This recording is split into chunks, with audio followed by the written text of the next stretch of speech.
Assalamualaikum warahmatullahi wabarakatuh. Alhamdulillah, salatu wassalam ala rasulillah wa ala alihi wa sahbihi ajma'in, amma ba'd. Grade 11 students, we are going to continue the next section of the chapter 11. The next section will be the converse of the theorem, what we studied earlier. That is converse midpoint theorem. Okay, converse means it reverse. Okay,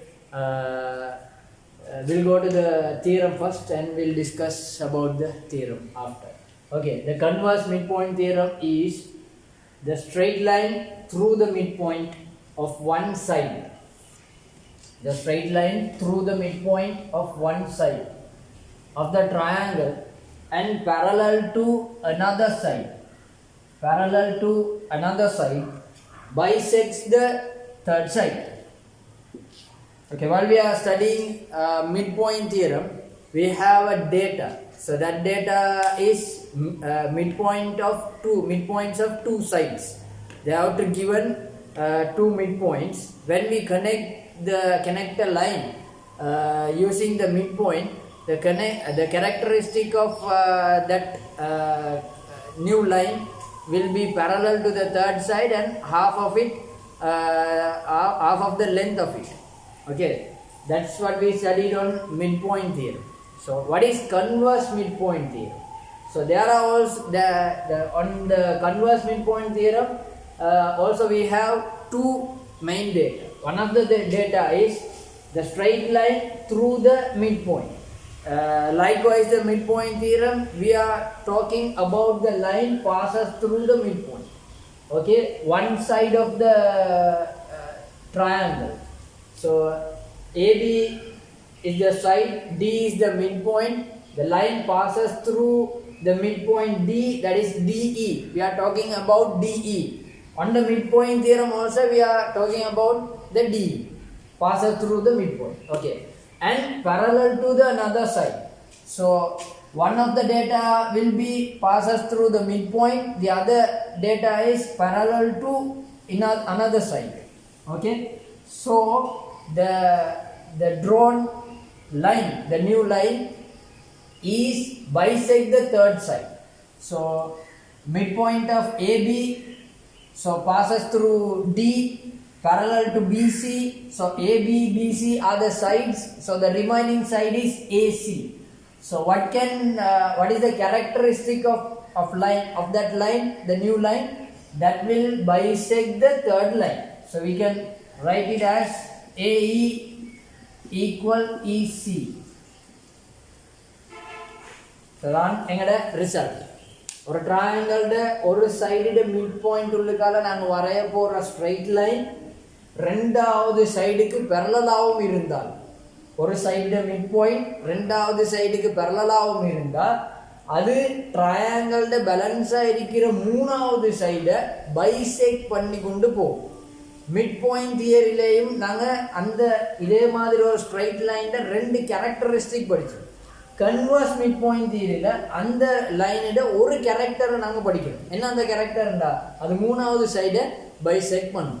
so இதான் எங்களோட தியரியோட சேர்த்து நாங்கள் இந்த formal ப்ரூஃபை செய்வோம். செஞ்சதுக்கு அப்புறம் நாங்கள் அடுத்த கொஸ்டின்ஸ் எப்படி வரப்போகுது, என்ன மாதிரி கன்வர்ஸ் மிட் பாயிண்ட் தியரம் இருக்குன்னு நாங்கள் பார்க்கணும். கன்வர்ஸ்ன்னு சொன்னால் நாங்கள் ரிவர்ஸில் கொஞ்சம் ரிவர்ஸ் மாதிரி அதை நாங்கள் சொல்கிறோம்.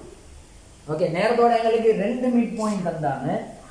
அந்த ஸ்ட்ரைட் லைனை பற்றி, அந்த கேரக்டரை பற்றி நாங்கள் பேசுகிறோம். இங்கே வேற மாதிரி ரெண்டு டேட்டா தந்திருக்கிறாங்க, ஒரு மிட் பாயிண்ட் தந்திருக்கிறாங்க. எங்களுக்கு அந்த மிட் பாயிண்ட் தியரத்தில் ரெண்டு மிட் பாயிண்ட் வரணுமே, அது மாதிரி எங்களுக்கு இன்னொரு மிட் பாயிண்ட் ரிசல்ட்டாக கிடைக்கும்.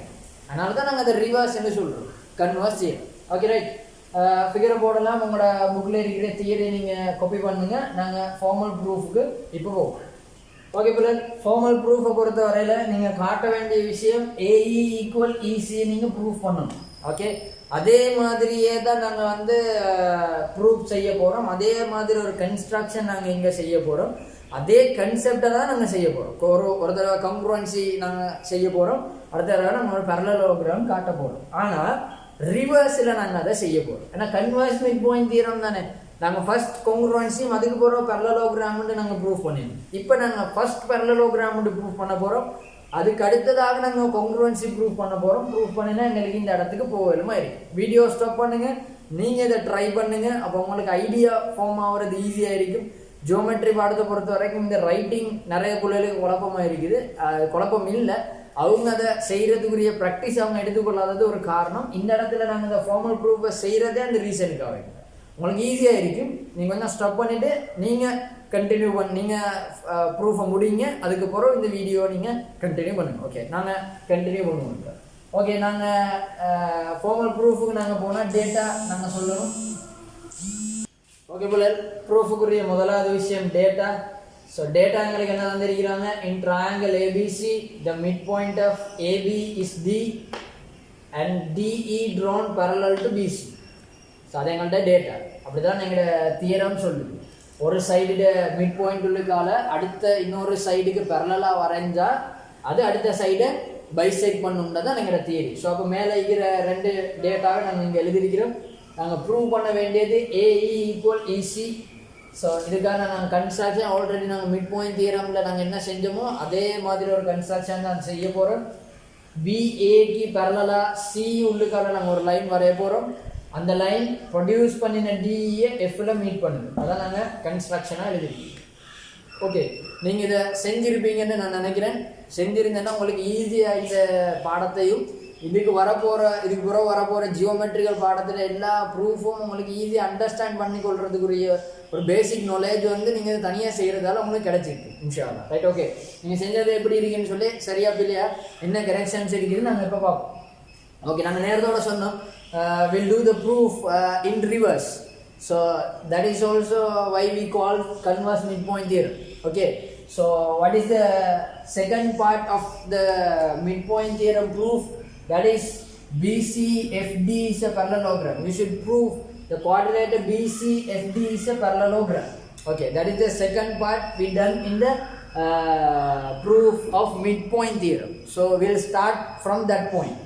Okay, while we observing BCFD, is there any data given to prove that quadrilateral is a parallelogram? While we check the BCFD, the pair of opposite sides are parallel. BC and DF, that is parallel, belongs to data. BD parallel to CF, that is our construction. So opposite sides are parallel. We can take it as a one of the way to prove BCFD is a parallelogram. So we'll take in quadrilateral BCFD,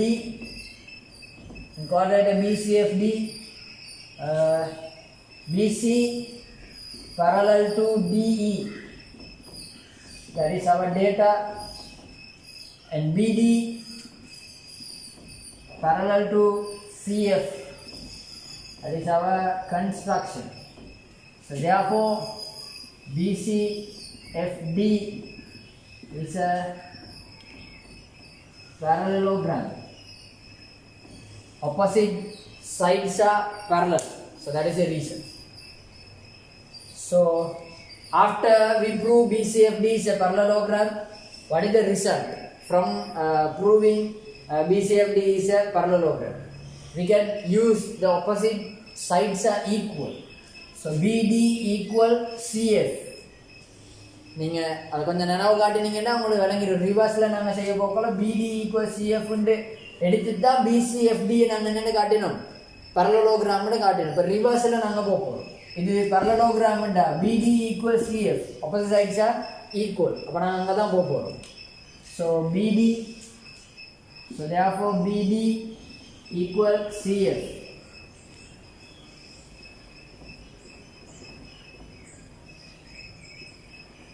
Opposite sides of a parallelogram. Okay, but okay, BD equals CF நாங்கள் prove பண்ணினா எங்களுக்கு ஆட்டோமேட்டிக்காக விளங்குற ஒரு விஷயம், எங்களோட data AD equal BD தான் எங்களோட டேட்டாவை தந்திருக்கிறாங்க. ஸோ பிடியோட சிஎஃப் கனெக்ட் ஆகிற மாதிரி ஏடியோடையும் சிஎஃப் கனெக்ட் ஆகும். ஸோ அந்த விஷயத்தை நாங்கள் அங்கே எழுதலாம். But BD equal AD actually That is our data. So therefore AD is also equal CF. So முக்கியமான ஒரு விஷயத்துக்கு வந்திருக்கு. இப்போ AD CF க்கு equal ADE triangle CF triangle க்கு congruent நாங்க ப்ரூவ் பண்ணோம். ப்ரூவ் பண்ணினா எங்கட A equal EC க்கு நாங்க போயிடலாம். Okay right. அதான் எங்கட ஃபர்ஸ்ட் பார்ட் மிட் பாயிண்ட் தியரிக்குரிய ஃபர்ஸ்ட் பார்ட்டா நாங்க செஞ்சோம். ஸோ நாங்கள் அதை செகண்ட் பார்ட்டாக இங்கே நாங்கள் செய்ய போகிறோம். So in triangle ADE triangle CEF என்ன நாங்கள் எடுத்திருந்தா ஆல்ரெடி நாங்கள் சொல்லிட்டோம் ADE ஈக்குவல் CF. அப்போ ஒரு சைடு எங்களுக்கு கிடச்சிது ADE ஈக்குவல் CF ப்ரூவ். நாங்கள் ஆல்ரெடி ப்ரூவ் பண்ணிட்டோம். ஸோ இந்த சைடு கார்னரில் இருக்கிற ரெண்டு ஆங்கிளும் இந்த சைடில் இருக்கிற கார்னரில் ரெண்டு ஆங்கிளையும் நாங்கள் எடுத்தால் ஈஸியாக எங்களோட ஏஎஸ் எங்களுக்கு ப்ரூவ் பண்ணலாம். ஸோ அப்போ இது டீட்டான்னு போட்டால் இதுவும் டீட்டா. ஏன் இவங்க ரெண்டு பேரும் பேரலல் டிஎஃப் டிரான்ஸ்வர்சல். ஓகே, இவரை நாங்கள் டீட்டா 1 நாங்கள் போட்டோம்டா இவர் theta 1 same AD parallel CF but transversal AC. So அப்போ எங்களுக்கு ரெண்டு ஆங்கிள் அங்கே இருக்குது. ஓகே, நாங்கள் அடுத்ததாக நாங்கள் இந்த டீட்டா ஆங்கிளை எழுத போகிறோம். ADE angle ADE equal CFE alternative angles. Okay, second theta 1 நாங்கள் எழுதினேன்டா DAE equals to ECF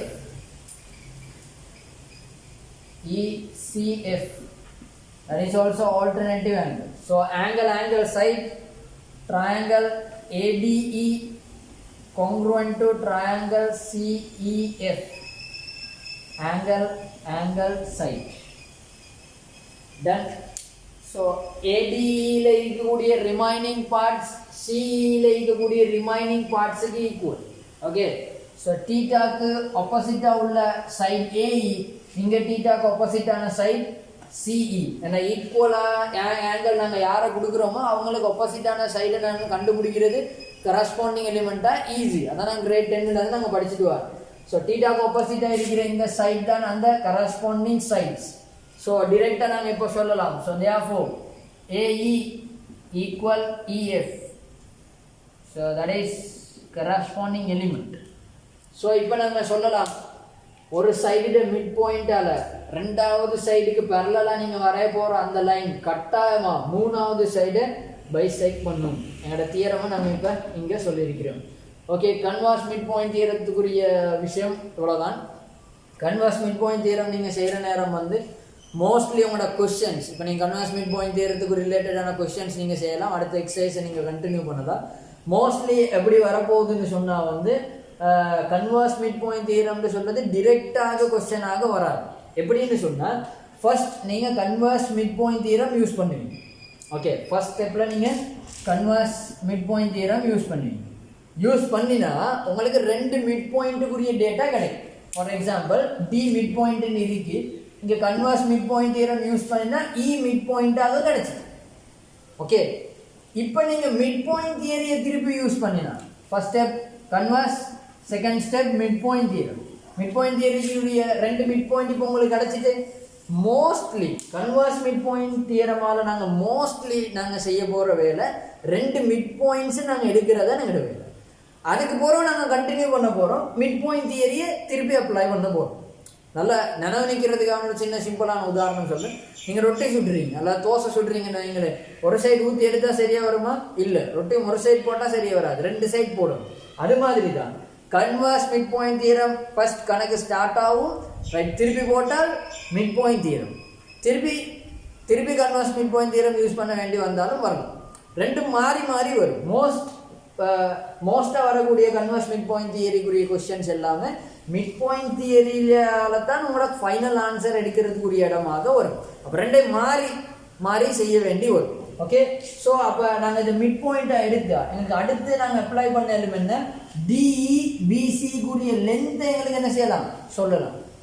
converse mid point தியரியில் லென்த்தை பற்றி எதுவும் இல்லை. மிட் பாயிண்ட்ஸை நீங்கள் கொண்டாந்துட்டீங்கடா, ரெண்டு மிட் பாயிண்ட்ஸ்டா.